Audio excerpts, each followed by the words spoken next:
All right, good evening, everyone. Please take your seats. We'll be getting started here.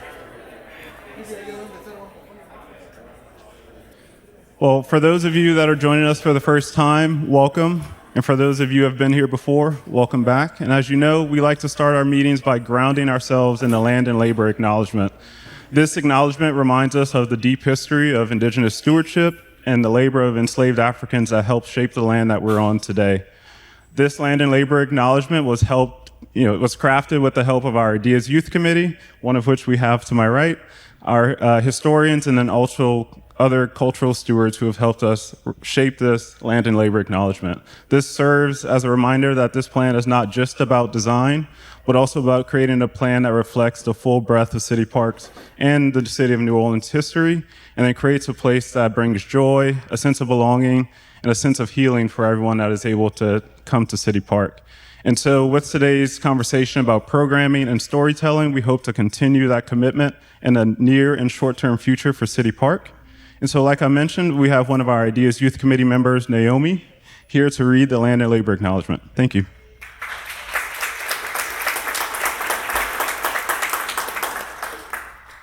We honor the ancestral land of the Atakapa Ishak, Caddo, Chitimacha, Choctaw, Homa, Natchez, Tunica, Biloxi, Bayugula, Washa, Chawasha, Chapatulas, Akolapisa, Pontoshen, and other currently unknown indigenous nations who lived on and cared for this land for over 6,000 years. We also recognize that this land's cultivation, financial growth, and ongoing cultural, historical, and environmental significance was achieved through exploitation and systemic oppression of Black and indigenous people of color. Enslaved African people were forced to clear cypress swamps, construct canals, and cultivate sugarcane on the 14 plantations that occupied City Park's current boundaries. We acknowledge their uncredited labor, the injustices they endured, and the generational impacts that persist. As we honor this land's past, we pledge to prioritize cultural sensitivity, environmental stewardship, and equitable partnerships with indigenous nations and descendants of enslaved communities in all aspects of planning and engagement for City Park's future. Thank you.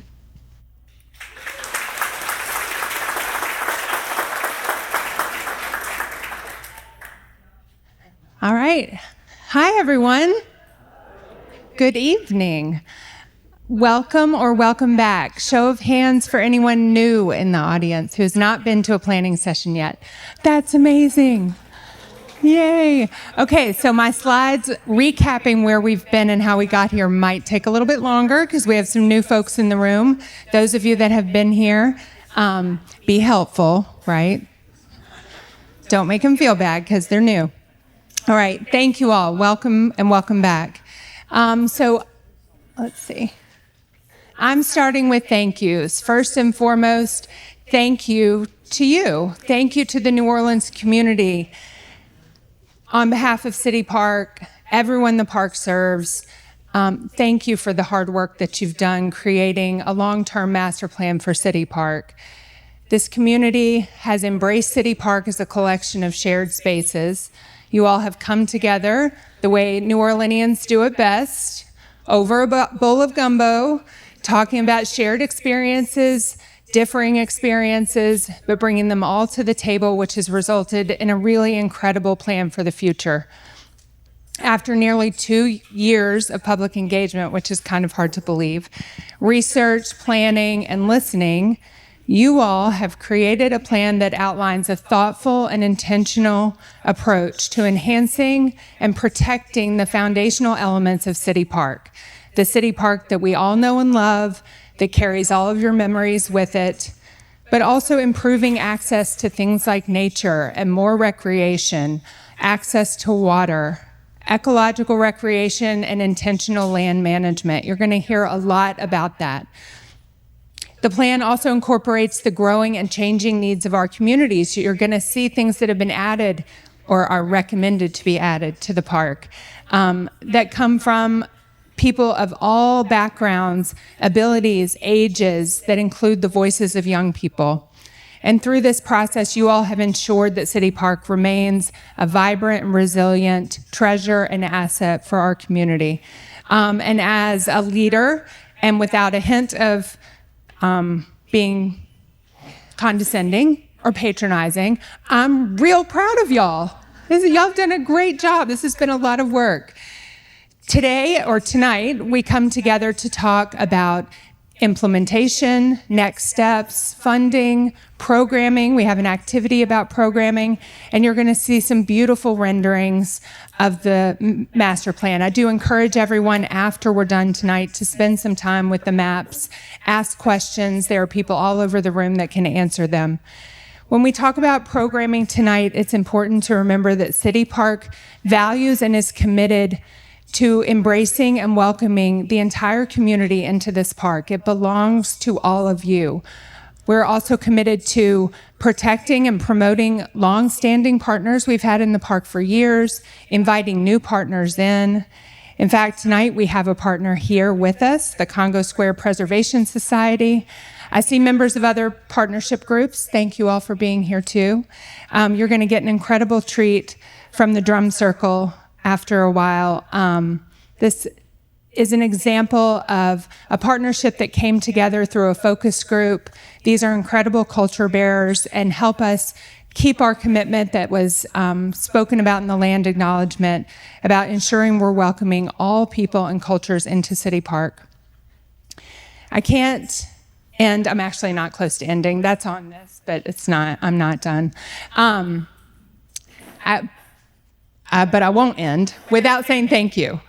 So let's say thank you to a few different people. First of all, thank you to the City Park team that makes Gumbo for us every time we're here.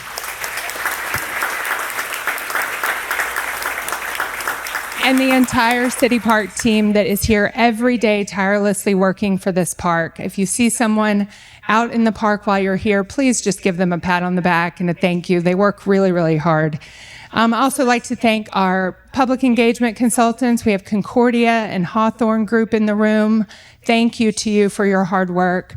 Community fellows, do you all want to stand up real quick? Thank you, thank you, thank you.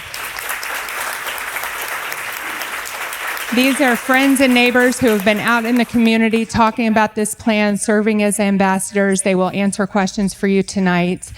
Anyone here, other than Naomi, I saw her, from the Ideas Youth Committee? Hands? No? Well, we appreciate them too, and we'll let them know. So thank you for all that you do. And then MVVA, our planners. They've been with us from the beginning, done a really good job of embracing this community and listening to the people here. So thank you.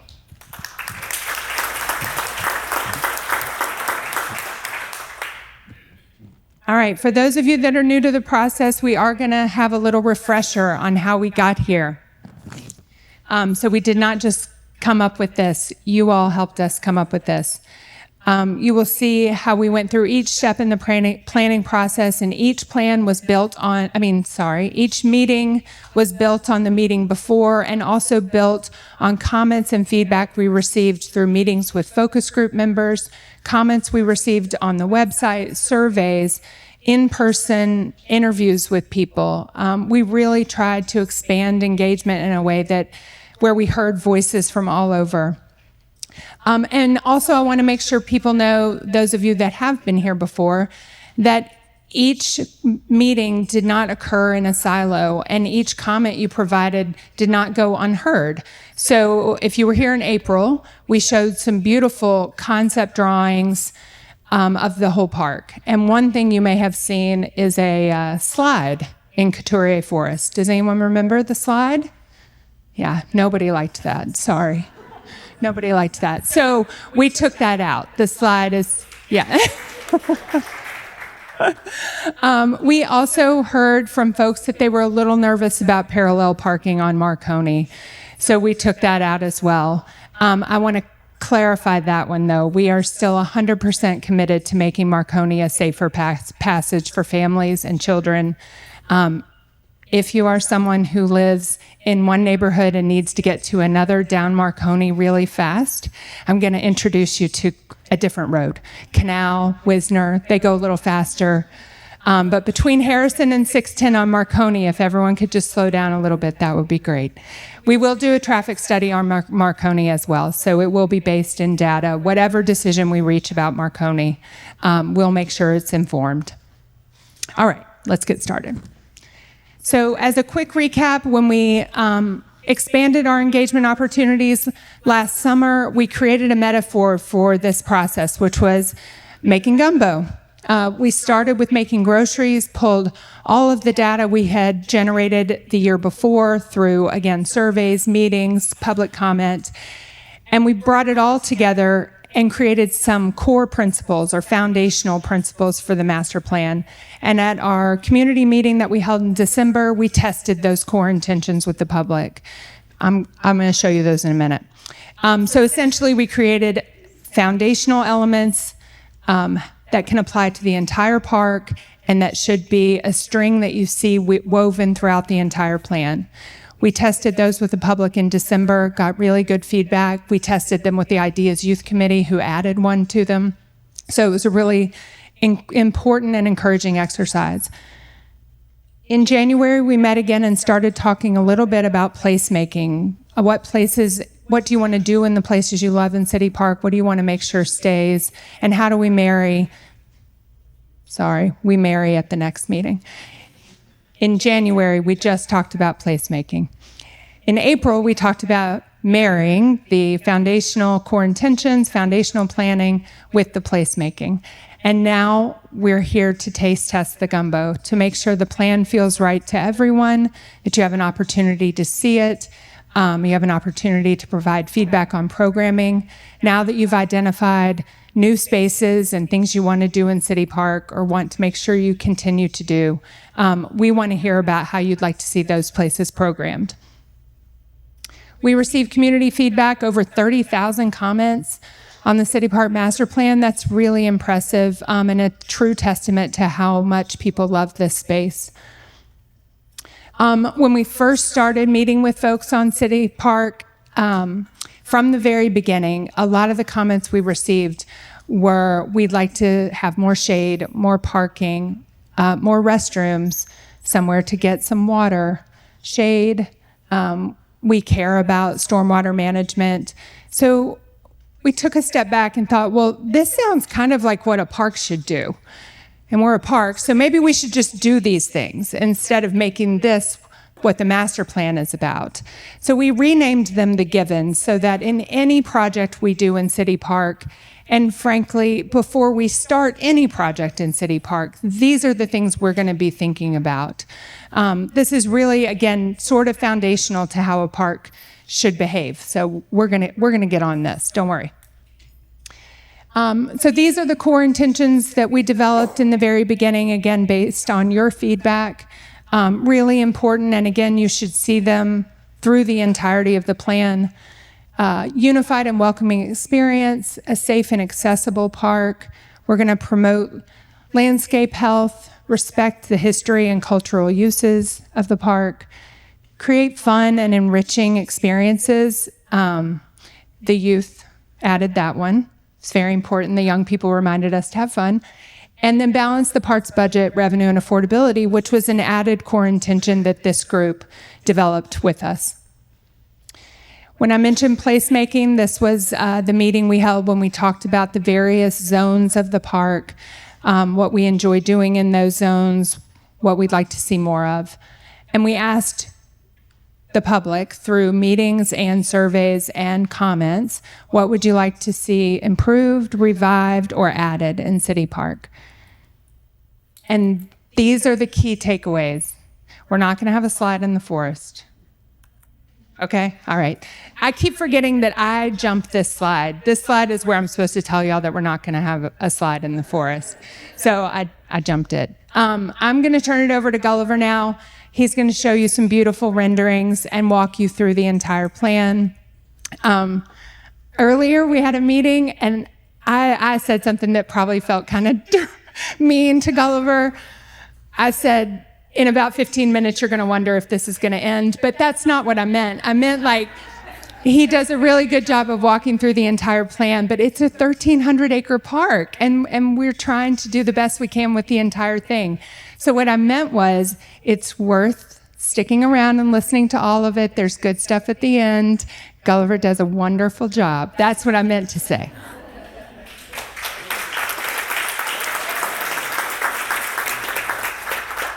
Hi there. Good evening, everyone. Thank you. I have to add thanks about your passion and all the sentiments and all the input that this community has given this process. It's very important for people who are not from here to come here with curiosity and an eagerness to listen. And that's what really fuels this process, that we don't make assumptions and we want to hear this input, and we're going to put out ideas like a slide in the forest, and so it'll be sometimes wrong, but that's okay. You tell us that, and we're working on it. The bigger achievement here is we're setting up a framework for the next 20 to 25 years of how to move this forward and make this park increasingly more relevant to the whole city. Okay, here we are. We have this amazing place. It really is a rare thing in this world to have a park this big in a municipal entity. So, and like the last meeting, we presented this very large place in a series of zones just to help, be able to absorb all this information. And we really appreciate your patience of listening to all the words and looking at the maps and trying to figure out how the words and the map correlate. This is going to be easier because we're showing before and after images that will help kind of more immediately understand a lot of the same ideas.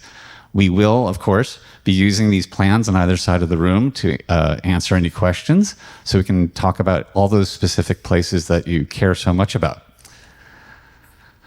Okay, so Zone 1, this is something that we overwhelmingly heard incredible passion about, which is the nature of this park is just something that's such a value in this community. And of course, it's really rare to have in the middle of a city.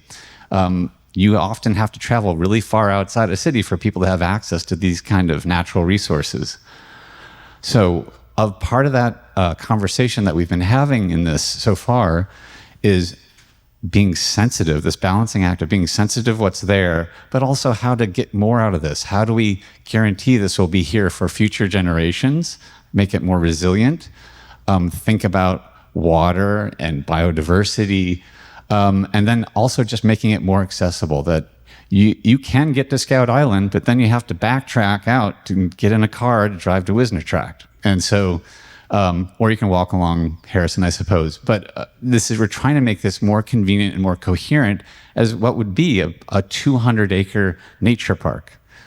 The other idea was, how can we give it a center, a place where you can be oriented to all these amazing different types of landscapes? You have pine savanna, oak savanna, marshlands, and just all sorts of unique experiences. The lagoons, how could you have an understanding of that before you go and have these adventures in this wonderful place? And one of those ideas generated this thought of disconnecting Diagonal from Harrison and creating a place where all these paths connect.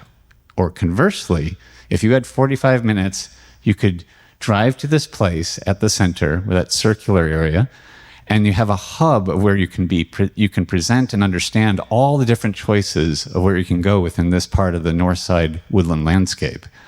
So we're going to show you some images now to kind of articulate some of those thoughts I just brought up, and that you can see follow the improve, revive, and add formula of how we've taken your input and categorized those thoughts.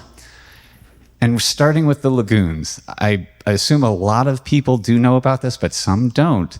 This is not a natural water formation. Tens of thousands of New Orleanians built this. This was all cypress swamp, and this was hand dug. One of the fun facts was we calculated the amount of fill that was cut would fill the Smoothie King Stadium by hand, wheelbarrows and shovels. And that's kind of amazing. So why did they do that? Right? This is this incredible moment in history to try to shape a park around the idea of a kind of tableau or microcosm of the Louisiana landscape in the middle of the city. So that is a huge investment. And right now, often you look at this and you say, I can't get over there, or I can't get to the edge, or there's something going on. How do I know what that is? It's different than the landscape I'm in. So things that we're thinking about and that we've talked about with you and we want to show you are having structured ways to occupy that edge. fishing piers, boat access, and really developing with the Conservancy a program for how people can actually get in a boat and feel comfortable navigating through all that and having multiple stops throughout the lagoon system. You can see historic photos of how pleasure boating was a major part of this park historically. Another idea is we can start building crossings. Every time you have a bridge or a pier, you have opportunities where you can be oriented. I can walk from Diagonal to Scout Island to the athletic fields. And that will invite a great deal more circulation and choice. And that's one of the great things about a park, is having those choices and options to explore. And we just think more is more. And we heard that loud and clear from the community that this would be great to have not only better connections, but really explore the variety of types of paths. We'll talk about that some more as well. Then there's the actual landscape of these lagoon edges. These are like incredible generators of life in the park and could be very powerful for bird nesting, and birders love this place. You can do so much with that here because it's a very important flyway in North America. This large patch of landscape can generate a lot of activity in that way. And then one thing we are definitely tackling is a very often requested thing for signage, but many different types. Like, this is not a place where it's easy to navigate without knowing how to get to one place to the next. But then there's also all sorts of signage that we can put in that tells this history of this landscape that changed from a cypress swamp to this park to what it's becoming, hopefully shaped by this master plan. So all these trails, this is just a picture of kind of a classic trail you might find in the north wooded areas today. One thing we noted is there's a lot of paths in the park that have no shade. So that seems like something we could maybe explore changing by adding, as I said, complement the old oaks and cypress trees that are there with newer plantings, bring shade into this, explain the kind of program of making a more diverse, a biodiverse landscape. And a big part of this landscape is, as former swamp, there are parts that want to be wet. As much as thousands of people work to fill in swamp, there are just parts that want to be wet.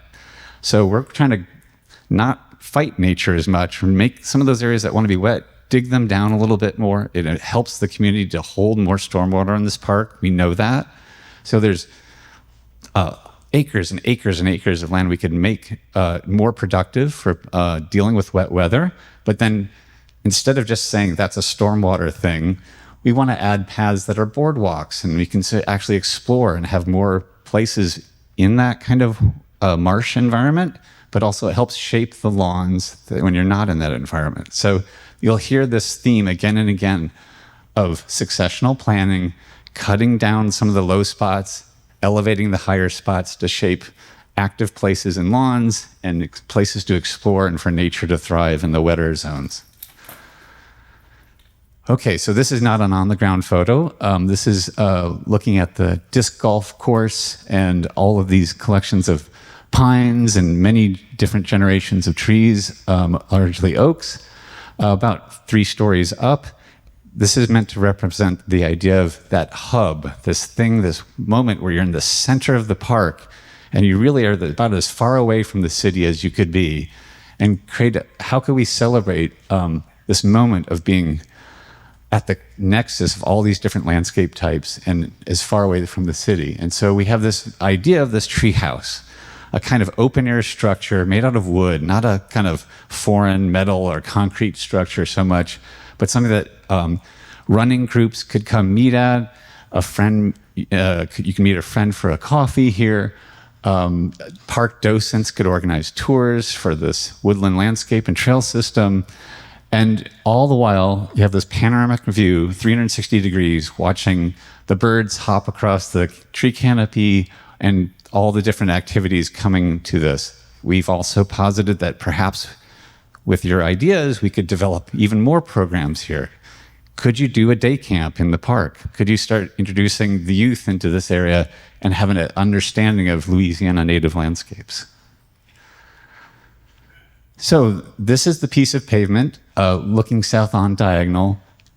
At your back is Harrison, which would be preserved in terms of that movement across the park. But what we're removing here is a pavement where a lot of trees have provided shade to the road, right? You have a lot of paths that don't have shade, but you have a lot of roads that do have shade. Kind of a weird assignment of priorities. So we wonder if we should make a park more about people and their enjoyment of the place and let them have access to this shaded canopy and to do a type of play called nature play. And this is something that we've been building in parks around the country, and it's getting a little bit of distance or an alternative, I'll say, to plastic and metal play equipment and let people explore natural materials, water, sand, rocks, wood climbers. And what's interesting about nature play, it's not the scenario of mom, dad, caregivers sitting on the side looking at their phone and the kids going up and down the slide. It's much more about intergenerational interactions. It's like, hey, I'm trying to make something, can you help me? And that's really good for people and development. This morning we had someone come up and say how passionate they were about how ages between 1 and 5 are really important for development, and having exposure to this kind of play is part of learning. And I think that's a really important thing to mention. The second zone, looking at along Marconi, as mentioned, we're going to still pursue a way to make Marconi safer for people crossing. This is such an important touch point of this park to the rest of the community. People from communities near and far come here to use these facilities a lot. And so we want to support those athletic fields and support their longevity, expand their capacity to serve a growing community around this. But we also don't want to make this just a sports enclave. We want people who are there for athletics to see other types of park users. And we also want people to be able to linger a little bit. So today, this is a very well-used and loved facility for athletics, but probably you get right back into the car after it's over and leave. So we envision, just through the addition of and using some of the existing structures that are scattered on the site, to bring in concessions, some water, some shade, some new trees, places where after the game you can have the pizza party or the end of the season kind of get together. And then this is a facility that then could be also shared by people who can cross over the lagoon from Scout Island, who've done their dog walk or walked with a friend, and also use these facilities. So we're starting to be able to mix park users together so they can watch a game or at least it's just pleasing to see an active park and mix and see other types of people. And we think this kind of adding in little targeted interventions to allow people to see each other is quite important socially. Okay, so all of this investment in the northern part of the park also needs to be critically tied in the long game of this park to deal with this underpass. And we know that things start and stop around here. There are a few pioneers like Grodad and Pan Am, and we're grateful that they're there. And they actually have provided the cue of how to solve this. The best way to connect these two halves is activity, right? So we're social animals. If we see things going on, that's an attractive thing.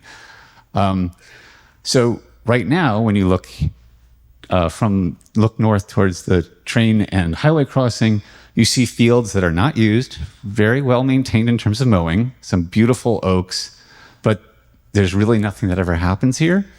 And there's a building that unfortunately tells people there isn't anything going on either, because the windows are boarded up and it's been falling apart.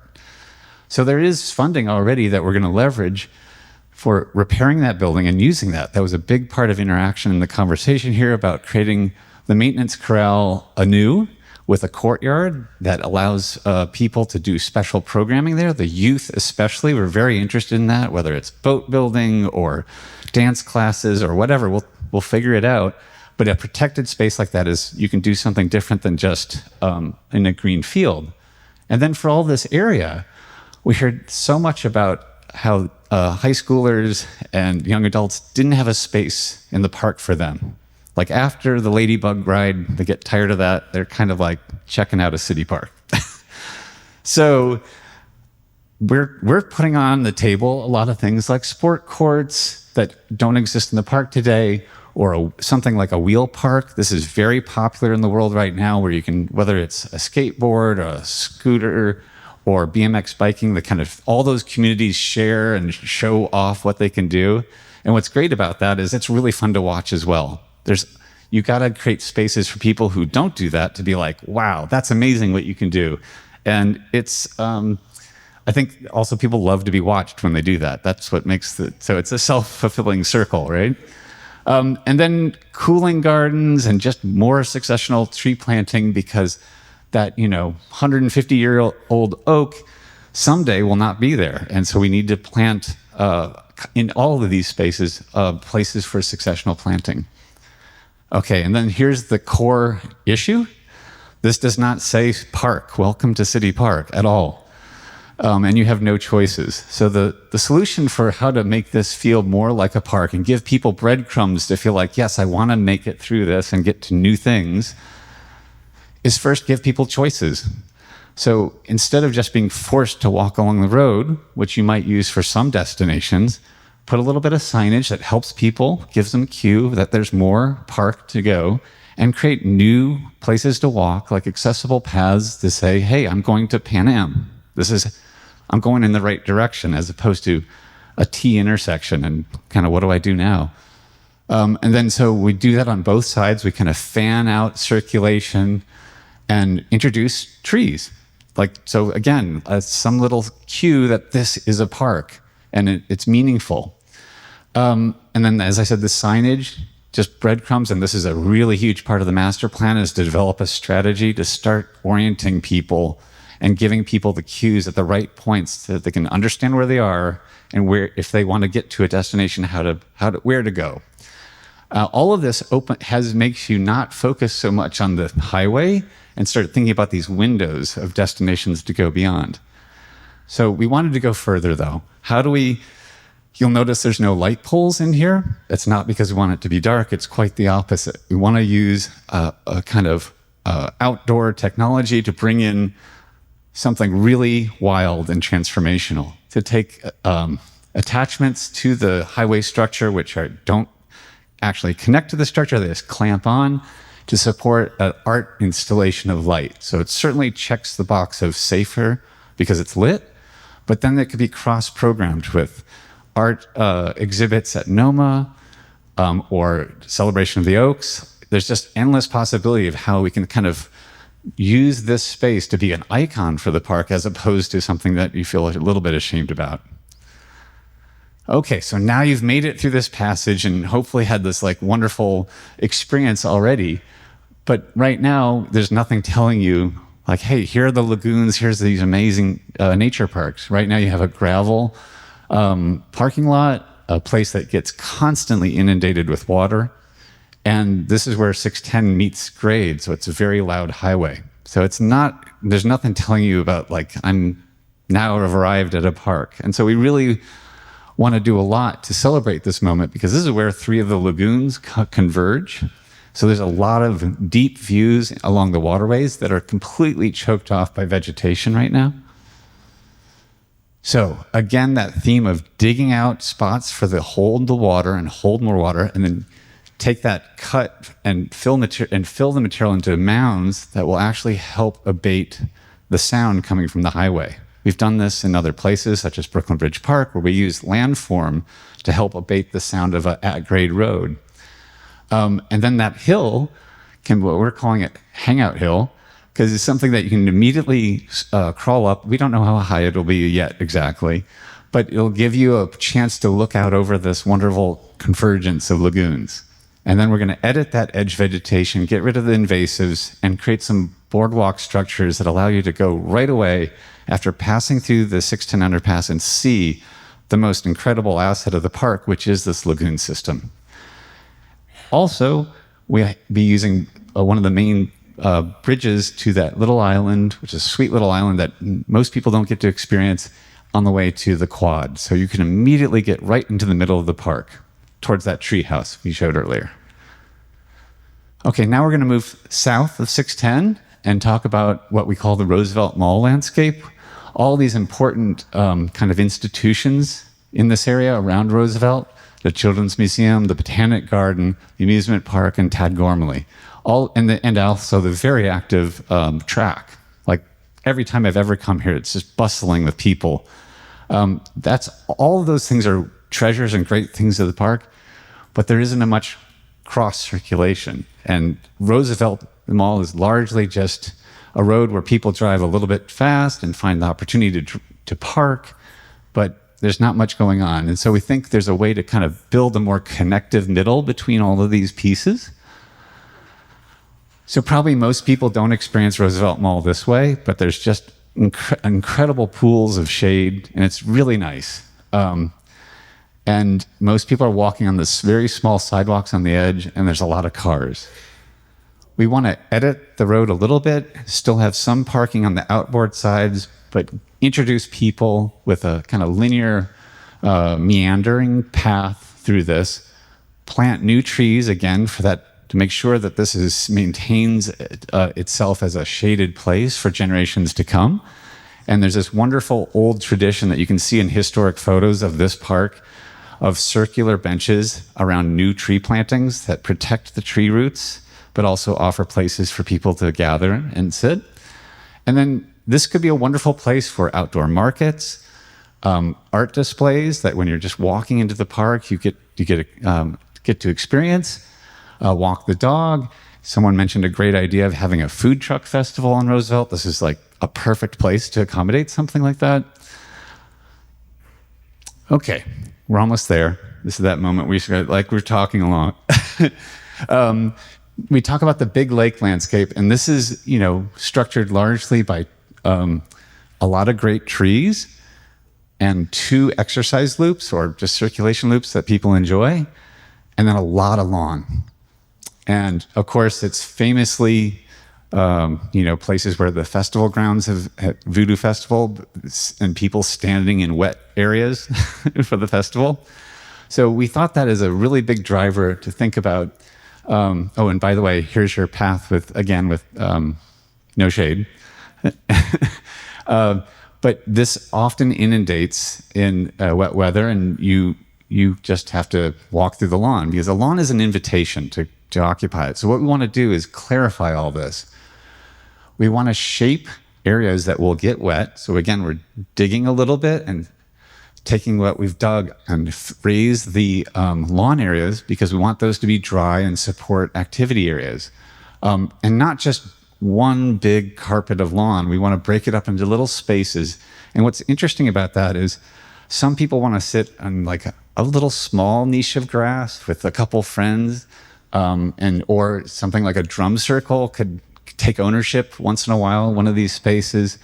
But then we're using the edges of the path to hold more water, to structure new tree plantings, create shade. So now the benches that are sitting there can actually be a little more comfortable and enjoy, and create just a lot more choreography. You get to go into spaces that are more held by trees, and then you open up onto these wonderful lawns.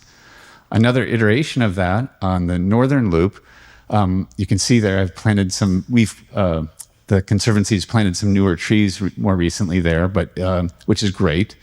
But again, we have not a lot of shade on the path. But in thinking about these loops and these places at night, we can bring back events here. And again, create structures such as, these bench bridges over the wet zones that inundate, but allow kind of choreographed entry points to very active programmed events, like what's shown in this image. And with that, those loops can now have a better lighting standard for the park. That's a big one. So we need to add in a whole new set of lighting standards so that people can be conducted to safe places in the later hours of occupying the park. Okay, last one. Zone 6, which we really is completely oriented around our love of the Bayou Metairie landscape. It's the most iconic and lovely place on the park. It's just and it's the oldest. It's been the park the longest. And we love just the layers and layers and idiosyncratic bridges and structures. But over time, there's been a kind of escalation of car roadway infrastructure. And we just, looking for the long term, we want to think about how to build a more pedestrian-friendly space out of this, especially along Dreyfus.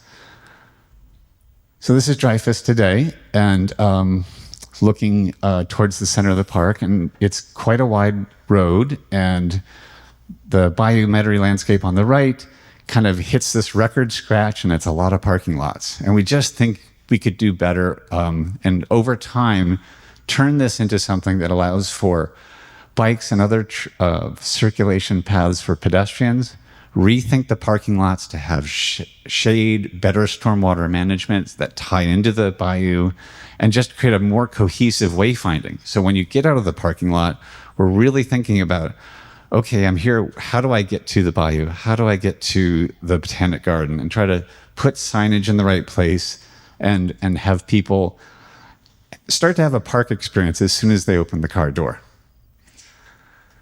Another iteration of this is perhaps one of the most incoherent places for like who should be in the road or on the sidewalk. You have two directions of travel, people coming at all sorts of directions, people parking, bikes are here, some of those rental bikes with the four wheels.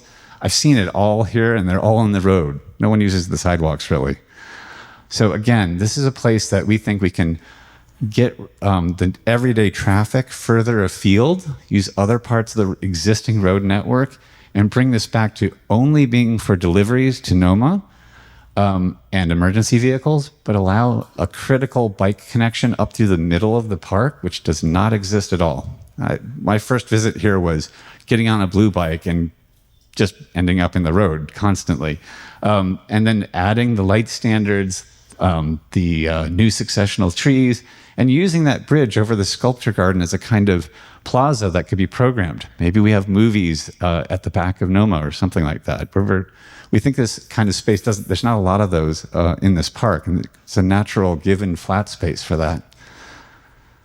Another view of Dreyfus, but this time looking at NOMA and what we're hoping to do is reconfigure and remove this piece of the road and kind of shape this to be, again, tuck in additional parking to get to the bayou or to NOMA, but then shape this lawn, as we were doing at the big lake, with more successional tree plantings, the water gardens, and then maybe this is a great place to put some movable lawn seating so that the activities that happen in this lawn can both be programmed, but also just pick up sports or people just taking a break in some shade.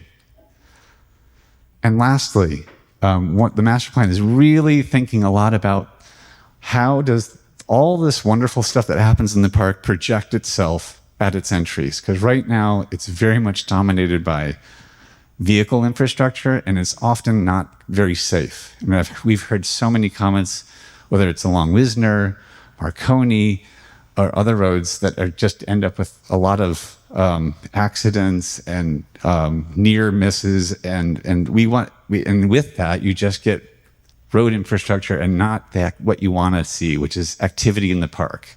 If you see activity at the entrances of the park, it's a wonderful thing. It attracts people into it, and I think what we're envisioning here is to say this really large here, what was a public pool for 30 years, filled in for 60 years, and bring back just the idea of water, water play for all, where a plaza just has a small skim, half an inch of water that allows people to cool down, have some jets to get the kids excited, and then reflects the sky, whether it's the ambient lights celebrate the oaks or the sunset is reflected in this kind of water mirror. And around this, you'll get a lot of activity, of course, by this very accessible water feature, and then it makes for the best people watching you could have, right? There's little garden rooms on the side, whether it's buskers or musicians, or we just really want to invite the city in at this corner of the park and show people what an amazing place this is for the city and its wonderful collection of people that use it. Okay. thank you for listening to all of those ideas. And we're now putting them all together as this collage of places that we're trying to shape for activity. And so the assignment we're giving you tonight is help us describe all the very specific things that you could do in spaces like this. These are changes that are just about holding what people can do here, because a park is about the people who use it. So how do you see yourself using the improvements that we're proposing in this park?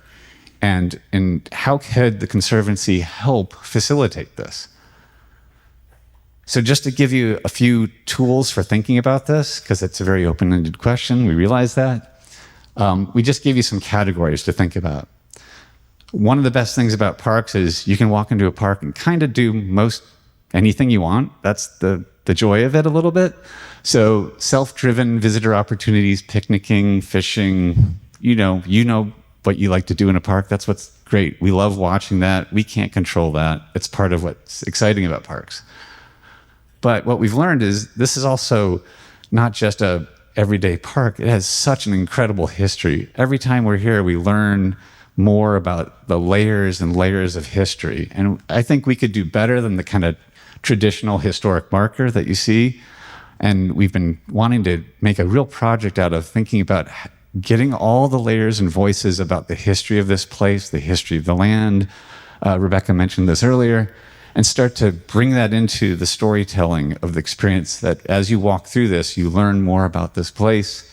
And maybe all these little buildings that we're renovating that exist here today could also hold little exhibitions about that. We've also learned and enjoyed very much that the calendar year here in New Orleans is unlike anywhere else. There's all sorts of wonderful cultural celebrations and observances. And while there are many places in the city that accommodate this, the park has more that it could do for all of this wonderful cultural landscape that exists here. And we want to think about what we could invite in here to do. And then lastly, the Conservancy could help promote even more activities. They already do this, but maybe movies in the park, or types of educational tours, or things that you're going to tell us that might be most appropriate that you'd like to do in the park. So here we are. Thank you for your attention. I'm going to hand this now over to George, who will further give you instructions about the exercise in front of you. Thank you very much. Awesome. Thank you, Gulliver. Wow, that's a lot. It's very exciting to see all those renderings. So I'm going to walk y'all through the activity instructions, and then we're going to cut y'all loose because we are here for your ideas as much to explain where we are in the master plan. So in the center of your activity sheet is a big old pot of cooked gumbo. All right, table is set. We're ready to rock. Inside of your pot of gumbo, there's all of the renderings and views that Gulliver just went through. So those are in the big circles. Also in the gumbo pot, there are some other existing sites in City Park. So we know that there's a lot of new ideas, but there's also a lot of stuff that is working really well that just needs a little TLC to improve it. And we want to also keep those existing spaces in mind for this discussion. Now, City Park is also gigantic, so we couldn't include every single thing that happens in City Park in that list. It doesn't mean that it's going away. It doesn't mean you can't talk about it. It just means that the gumbo pot is deep. Maybe you got to dig a little bit for the good stuff. So whenever we're having these discussions, absolutely feel free. Think about your favorite area. Think about the places you love to go in City Park that exist, and think about all these new proposed ideas when you're having these discussions. So after you take a moment to review everything in the pot, the main question, as Gulliver said, is how do you see yourself using the park? And so how do you see yourself? Also, how do you see your family or your community? We don't have to stop there. How do you see people from out of town, out of state using this? How do you see locals, neighbors using this? No rules. We want everybody to be welcome. I also want you to think about how can you use it in the short term? How are you going to use it in the next couple of months? And how are you going to use it in the long term? This is a 20, 25-year plan, some of these things. And so we have to really envision how we might use this in the future. So, and when we say programming, the ideas that we're looking for: activities, programs, events, anything like that. And I encourage everybody, please, please, please be as creative as possible, but also as specific as possible. That's going to really help us get that information so that we can make your ideas a reality. So, for instance, more sports as a note. It's a little vague. We can try to make that happen, but if you said, oh, I would really love a disc golf competition in October at the disc golf course, that's a lot more helpful for us to run with. Maybe for the future, a summer solstice party in that new treehouse so you could celebrate and the longest day and you're up high. Maybe that's what it is. That specificity of what do you want to see, where do you want to see it, and when should it take place is going to be really helpful for us as we're taking these next steps. So, as you're discussing these ideas, as Gulliver mentioned, it's a very open-ended question, but we have these 4 categories that we would like you to categorize your ideas in. You could go around and focus on one category at a time. You could brainstorm your ideas and then categorize them. No rules there. So just as a reminder, it's self-driven visitor opportunities, historical markers and storytelling, cultural celebrations and observances, and CPC curated community opportunities. And so whenever you're brainstorming your ideas, no wrong answers. The only rule is that please, please, please write it down. You can write it down directly on the sheet. You can write it on a Post-it note and put it on there. But if it's not written down, we won't see it later on, and it won't help us at all. So please, please, please, no wrong ideas. Write it down, though. Be creative and be specific. We're going to have about 20 minutes for this activity, and then we're going to have one more presentation. But before I kick y'all off, just to make sure that we have all the tools you need to brainstorm. So you have all the stuff in the gumbo pot, you have the 4 categories, but here's a few extra questions maybe that'll help get your mind flowing. So for self-driven visitor opportunities, what kinds of activities or experiences that you'd like to enjoy on your own? So are there parts of the park you'd love to see more of these self-guided opportunities? For historical storytelling, are there specific spots in the park that you feel are meaningful and deserve recognition? Cultural celebrations, what are some of these traditions that you want to see honored in the city? What would make these feel really authentic to City Park and to New Orleans? And then finally, CPC curated opportunities. Think about, are there times of years or locations? So all of those specific things are going to really help us. So as I said, we're going to do this for 20 minutes, have a quick report out, and then we're going to have one more presentation about how all of this is going to come to fruition and become a realization. All right, so let's get to work. Yeah, I don't know if we used all of them just because the video is so short. Great conversations still happening right now. We have to move on with today's agenda. If you have an item that you really want to share out with the group, please raise your hand and I'll pass it forward. To my right, come over to your table and you can say it. Anyone want to go first? Anybody want to go first? I'll start calling on people. Yeah, he was. We interviewed him Anybody have an idea they want to share out? Like last couple months ago? Oh, who's raising their hand? Okay, we had some great historians at our table, and it was really exciting.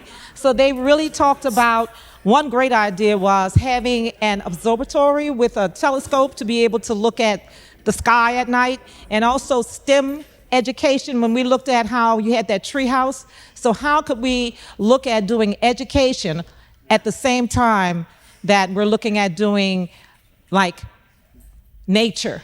And how do we bring youth in?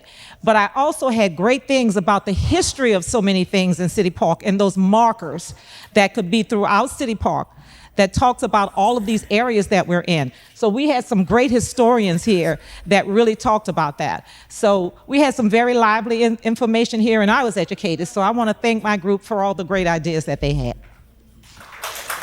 Thank you.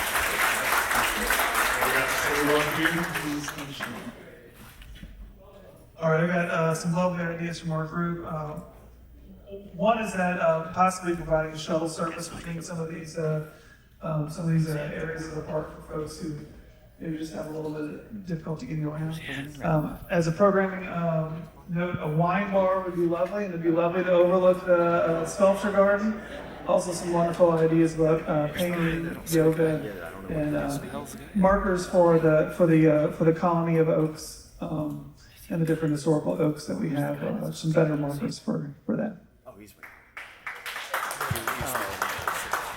Thank you all. Usually we do a little bit longer report out, but we're getting short today, so I'll transfer it over to Rebecca to talk about how we're going to make this happen.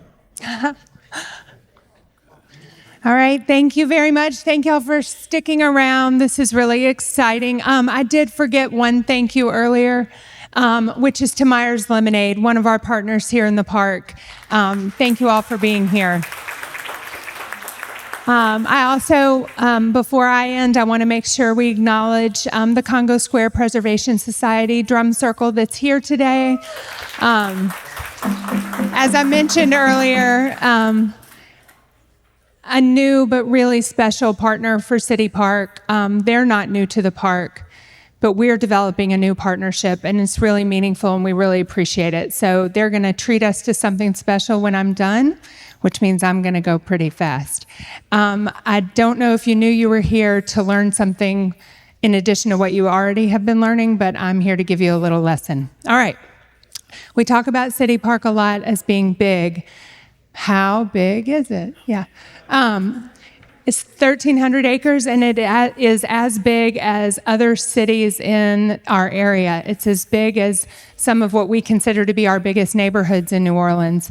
And we tell you this because it's kind of Herculean in some ways, although I said earlier it wasn't, but it is in some ways. It's really a magnificent, in the most sincere use of that term, park and space. These are just a few of the things we offer in City Park, which is more than most urban and public parks.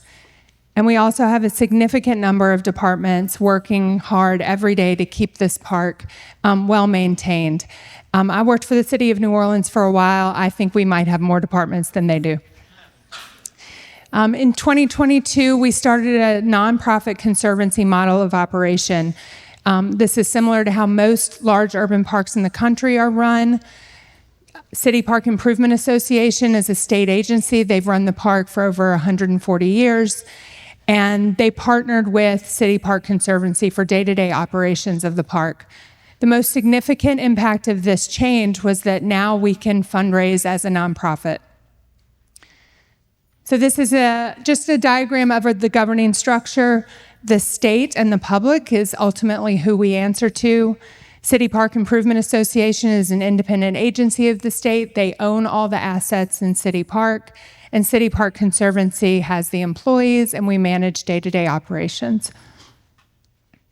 We do operate according to an agreement, which is important to know. That way the public and the state can hold the nonprofit accountable for operations, fundraising, and just taking care of the park. This is a diagram of our funding model, which I kind of breezed through earlier like it wasn't a big deal. It's a huge deal. It's a huge deal. So this is a diagram on the left of how most urban parks are funded, largely funded through public dollars. The one on the right is how City Park is funded, largely through earned revenue. So we generate 86% of our own revenue here at City Park through fundraising, ticketed events, celebration in the Oaks, fees. Only 14% comes from government and other sources. So it's really important to keep that in mind as we talk about how we're going to fund this master plan, but also as you're out in the park and maybe there's a piece of trash on the ground and you think, oh, someone at City Park will get that. Yes, they will, but it'd be super nice if you picked it up too. Okay, how much will the City Park plan cost and how long will it take? So I start with the easy part of this, which is the plan is intended to be a 20 to 25 year plan. And that's both exciting to think about how much we're going to accomplish in the next 20 to 25 years. It might be frustrating to those of you that think we're going to turn everything around tomorrow. But I also want you to think about the last master plan for City Park was completed in March of 2005. So that was 20 years ago. So think about how far the park has come since then. We can get a lot accomplished in 20 years. So it's a reasonable horizon, and we're excited about it. How much is it going to cost? If I say we don't know, is that enough? Like, can I just say that? We don't know. We don't know exactly. How about that? We have cost estimators on our team, and if I can give you an idea, The cost estimators are going through every single zone in the park and every single change we're recommending, every landscape type we're talking about transferring, every building we're talking about renovating, everything we've outlined in this 1,300-acre plan is coming down to the dollar. They did that in 2005, and over the last 20 years, the information we have is that about $200 million has been spent or invested in City Park over the last 20 years. That's a significant amount of money. It's really impressive. So when I tell you this park might double that, it shouldn't scare you. It doesn't scare me. It's a big number, close to $400 million. But again, it serves as well, let me start with this. It's what the park deserves. First and foremost, it's what you all deserve. It's what the city of New Orleans deserves. We should not be scared of these big numbers because it's what the city deserves. In addition to that, it is over a long period of time, and it is scalable. Again, keep in mind these cost estimators are looking at the Cadillac version of everything we're offering in this plan. Over time, we may realize we can scale back in this area. We can scale back in this area. We're not going to skimp in this area. So $400 million is what we're averaging when we talk about doing everything at this level. So don't let it scare you. It should excite you. Like, that's a lot of money, and it's a great investment. And the other thing that shouldn't scare you is that I'm not going to ask each of you to contribute $1 million, right? Or $20 million, whatever that math is. We're going to be looking for varying sources to fund this plan. We're going to start with federal, state, and local grant funding. We've already started. For any of you who think this is a pipe dream, it's not. We're actually going to do it, and we've already started. So we've applied for several large federal grants already. We're looking for state funding and national foundation funding. There are a ton of national foundations who have giving pillars and principles that align with what we do at City Park.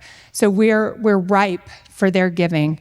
We're going to be looking for local businesses to sponsor things in City Park, high net worth individuals who haven't been able to give to City Park at a high level before because they weren't going to get a tax write-off for it, but now they will. So they're more likely to give. And then we're going to keep looking to current donors and members to supporting the park. We wanted to show you a quick outline of the traditional phase of a project. The reason we do this is, number one, to show you that public engagement doesn't end at the end of this meeting. We will stay engaged with the public through design, through the opening of projects. There will be plenty of opportunities for people who care about City Park to continue to give us your feedback. I think we've said it more than once, mainly to hopefully give people some peace.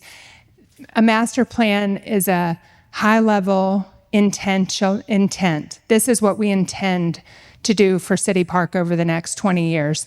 Design gets down to, someone said earlier, a master plan is I want to build a new house. Design is I'm picking the wallpaper, it's time to pick the fixtures, things like that. So during design, we'll still be doing engagement. We'll be staying in touch with the public through communication throughout. We also talk a little bit about implementation of changing landscapes. So as you listen to Gulliver talk and as you look at the map, we are talking about restoring a large amount of landscape in the park back to native Louisiana habitat. This is an incredibly special opportunity, and it will take time. This type of work just doesn't happen overnight. So we wanted to make sure everyone understood this is existing conditions at Scout Island, I believe. Take an opportunity to get rid of that invasive species, the weeds. Sometimes you plant a temporary crop. In this case, we've shown you a picture of sunflowers, which can be a temporary crop. And in my mind, that's just a beautiful restoration opportunity. And then you have established native landscape. This takes years. And what does implementation look like? Where are we going to start? Well, we heard you, and what we heard from you is more access to nature and restoration of native habitat. So we're going to start in this big swath of nature on the north side of the park. We believe it is an area of high impact, but also it will take time. So we should start there so that you can see progress over time. We also heard that wayfinding is a critical element of the park that is missing. We have signs in the park. We had a consultant provide an overview of all the signs in the park. That was really fun. We should show y'all one day. It's really fun. Although I'm sure you see them, but now you'll notice them. There's lots of signs in the park, and some are helpful, some are not. So starting on the south side, implementing new wayfinding, it's a good opportunity for us to show high impact in other areas of the park. We will be renovating the old maintenance corral. We have funding for that. You can probably see that come out of the ground first of the year. And then we will be doing sidewalk improvements across the park. This is, again, areas of the park where you might find yourself on a walk and then the sidewalk ends. Anyone? Yeah. We're going to try to start working on that pretty quickly. And then I mentioned the native test plots. We're going to be implementing these native test plots in the festival grounds, Doctors Grove, which is at the north side of Marconi, and Scout Island. Part of the purpose of a test plot, I know I mentioned before how long it takes to restore land. We're also doing this as a way to show people that it works, or it doesn't, whichever way it goes. But we're going to show people small areas of progress. It's also an opportunity for us not to close down major areas of the park that we know you enjoy being in. So you should not find a big fence around a huge area of the park that says, "Pardon our progress." Instead, we're going to show you piecemeal how things work. And also to educate our staff. They need to learn how to start managing this land in a different way.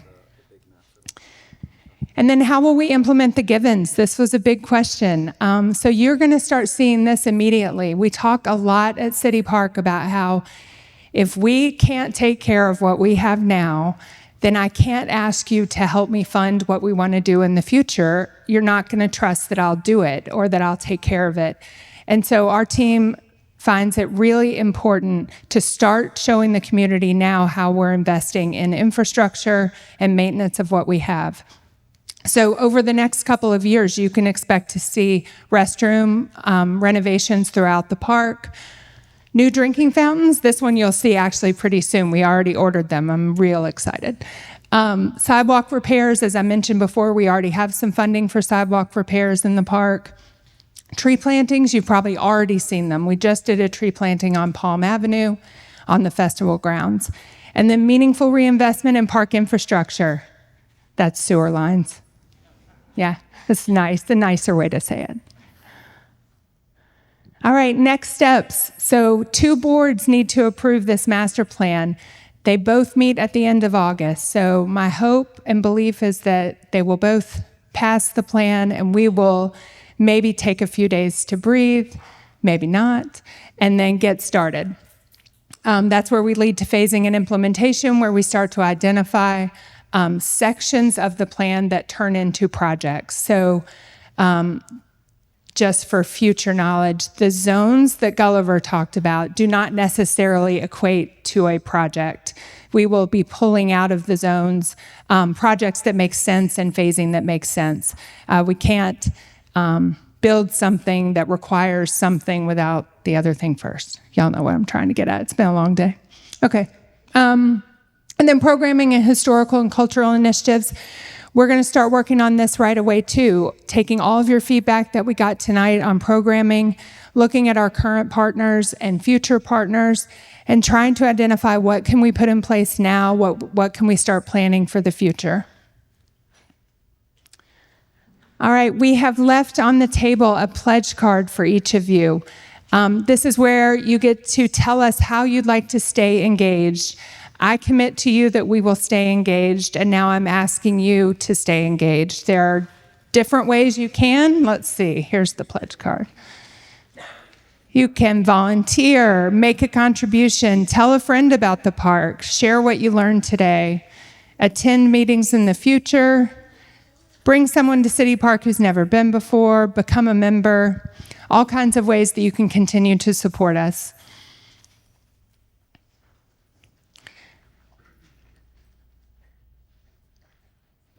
Where's the chef?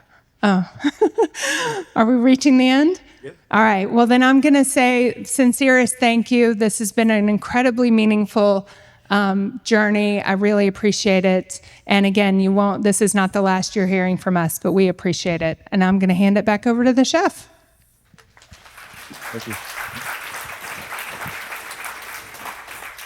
So as Rebecca mentioned, please take a few moments to fill out the pledge card. In addition to the pledge card, there's an 8.5 by 11 sheet that has 3 questions on it. That's our AAR. That AAR stands for After Action Review. And that is the way that we improve on these meetings and other future community engagement that we'll be having with you all throughout the implementation phase. And so before I release everyone to go move, groove, and connect with your body again with Congo Square Preservation Society, please take a moment to fill it out, leave it here, we'll collect it, and we'll be sure to incorporate that feedback into the meeting summaries that you'll see soon. So thanks again, everyone, for joining, and bon appetit.